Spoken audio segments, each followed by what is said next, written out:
Bismillahirrahmanirrahim. Assalamualaikum warahmatullahi wabarakatuh. Terima kasih Pak Wakil Ketua Bidang Ideologi Organisasi, Bapak Ibu, rekan-rekan seperjuangan yang saya hormati. Kali ini kita mungkin rapat pertama yang sifatnya hanya merupakan sebuah pengenalan, karena body club ini ataupun juga badan-badan partai yang ada di DPC ini keseluruhannya baru periode ini yang memang benar-benar diaktifkan. Jadi ketika pasca Kongres 5 di Bali tahun 2019 dicanangkan tentang partai pelopor. Jadi anggaran dasar dan anggaran rumah tangga itu ada beberapa hal yang berubah. Kalau dulu di anggaran dasar 2015 badan-badan partai, departemen partai itu tidak terlalu kencang tugas dan fungsinya. Kalau sekarang itu sangat kencang. Bahkan bagian daripada badan kelengkapan partai ini benar-benar menjadikan organ partai yang sifatnya otonom.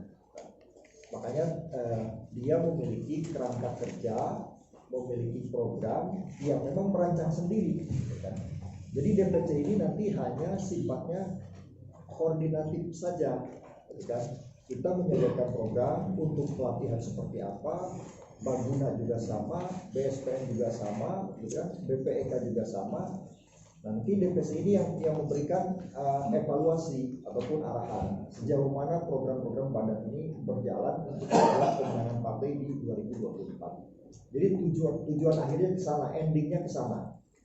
Kita kerja dengan DPC, dengan fraksi, dengan badan-badan yang lain itu sebetulnya mitra strategi saja, karena keputusan final dari Kongres 5 itu adalah pemilu menang hat-trick 2024. Jadi mau tidak mau, body platform sendiri pola kerjanya mungkin endingnya goalnya ke sana, seperti itu.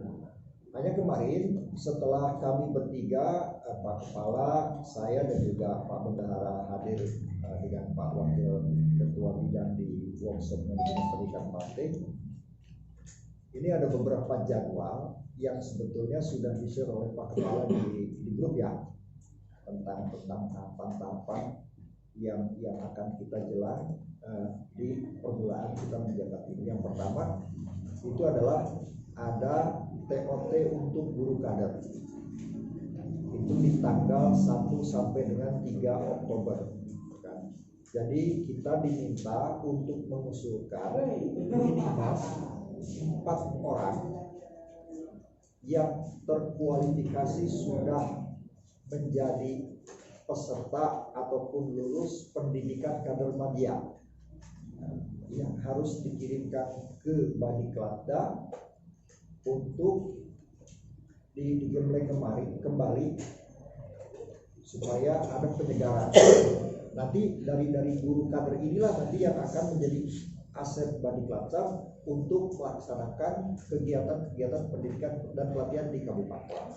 Itu yang pertama. Yang kedua, juga diminta untuk mengirim 4 orang yang nantinya akan melakukan penyegaran juga, gitu kan. Jadi ada 2, yang pertama yang memang dilatih lagi untuk menjadi guru kader media, yang kedua yang sudah guru kader media yang akan diberikan penyegaran.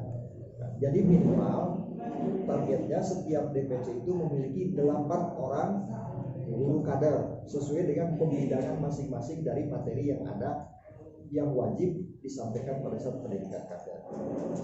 Yang kedua, itu nanti akan ada PKP untuk pengampu, pendidikan kader pratama untuk pengampu.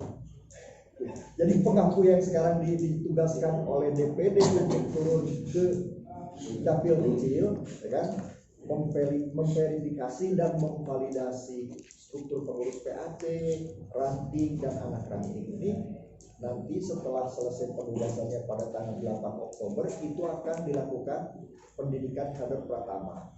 Kan kalau sebelumnya Badiklatda yang mengadakan, nanti kita yang memfasilitasi Pak. Ya. Jadi kita harus sering berkumpul, brainstorming atau juga sharing bagaimana menyiapkan materi-materi yang memang bisa diadaptasi untuk memberikan wawasan dan pemahaman kepada para pengampu ini, karena mereka ini arahan dari workshop kemarin itu tujuannya adalah materinya sebagian besar itu untuk target penggalangan dan penguasaan teritorial dan pemenangan pemilu. Jadi kita nanti akan menggodok seperti apa materinya, sehingga oleh para pengampu ini kelak ketika selesai verifikasi validasi, mereka dari mulai Desember sampai dengan menjelang pemilu 2024 itu akan terus bekerja untuk melakukan penggalangan. Jadi kerjanya pengampu ini panjang sekali, dan kita ini akan menyusun panduan untuk PKP itu yang nanti akan diimplementasikan oleh mereka selama kurang lebih 1,5 tahun. Ini akan seperti apa? Nah, itu nanti yang mungkin harus kita rumuskan. Itu 2 agenda awal. Nanti di November dan Desember itu akan ada, setelah nanti sekretariat DPC menerima laporan dari pengampu per tanggal 8 Oktober itu, pengampu akan ikut PKP. Kita menggodok SK baru di DPC untuk peng-SK-an PAC, ranting dan anak ranting. Baru setelah selesai proses itu, kita menginventarisasi ketua, apakah ketua saja, apakah ketua dan sekretaris, apakah ketua dan sekretaris dan bendahara PAC, PR dan ranting yang akan nanti diikut sertakan dalam pendidikan pertama, kan, di tiap dapil kecil, kan.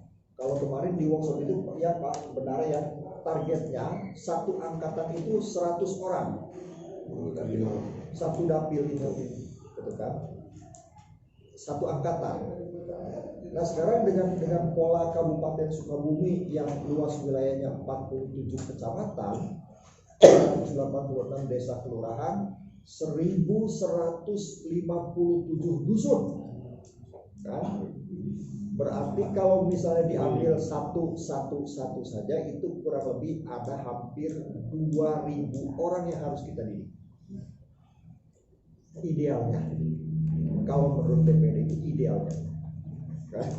Jadi kalau misalnya sekarang kita turun di satu dapil saja, dapil itu ada 58 desa, sudah 58 ketua ranting.